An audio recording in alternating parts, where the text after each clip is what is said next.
ഉണ്ടാകുമോ? അൻവറിന് തെളിയിക്കേണ്ടി വരികയാണ്. അതെന്തൊരു സങ്കടമാണ്. അൻവർ എന്താ പറഞ്ഞത്? അൻവർ എന്തെങ്കിലും ഒരു തീവ്രവാദം പറഞ്ഞ, അപകടം പറഞ്ഞ? അൻവർ ചില വസ്തുതകൾ പറഞ്ഞു. ആ വസ്തുതകൾ പറഞ്ഞപ്പോ അൻവറിനെ നിങ്ങൾക്ക് തടുക്കാനായില്ല. കാരണം പറഞ്ഞത് വസ്തുതയാണ്. പിന്നെ അൻവറിനെ തീവ്രവാദിയാക്കണം, മതവർഗീയവാദിയാക്കണം, പട്ടിയാക്കണം, തേപ്പട്ടിയാക്കണം, എന്നിട്ട് കൊല്ലണം. അല്ലേ? നിങ്ങൾ അതല്ലേ ചെയ്തത്?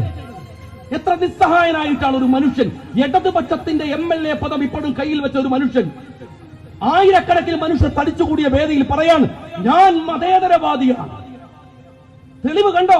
എന്റെ കൂടെ ഇന്ന ആളൊക്കെ. എന്തിനാണ് മിസ്റ്റർ അൻവർ അങ്ങനെ പറഞ്ഞത്? ഞാൻ ചോദിക്കുകയാണ്, എന്തിനാണ്? സങ്കടമുണ്ടതിന്. അങ്ങ് ഷൗക്കത്ത് അലിയുടെ മകനല്ലേ? ഒരു വാപ്പ, ധീരനായ ഒരു വാപ്പയുടെ മകനല്ലേ? പാർലമെന്റിലേക്ക് മത്സരിച്ച ഒരു വാപ്പയുടെ മകൻ. അങ്ങയുടെ പിതാമഹന്മാരെ പരിശോധിച്ചു നോക്ക്. ഈ രാജ്യം തകർക്കാൻ വെള്ളക്കാരൻ വരുമ്പോ അവനെ തുരത്തി ഓടിക്കാൻ വിരിമാറ് കാണിച്ചവരാണ് നിന്റെ വല്യപ്പമാർ. ഈ നാട്ടിലെ മാപ്പിളമാർ, അതിൽ നിന്റെ വാപ്പ ഷൗക്കത്ത് അലിയുമുണ്ട്. അറിയുമോ അൻവറിന്?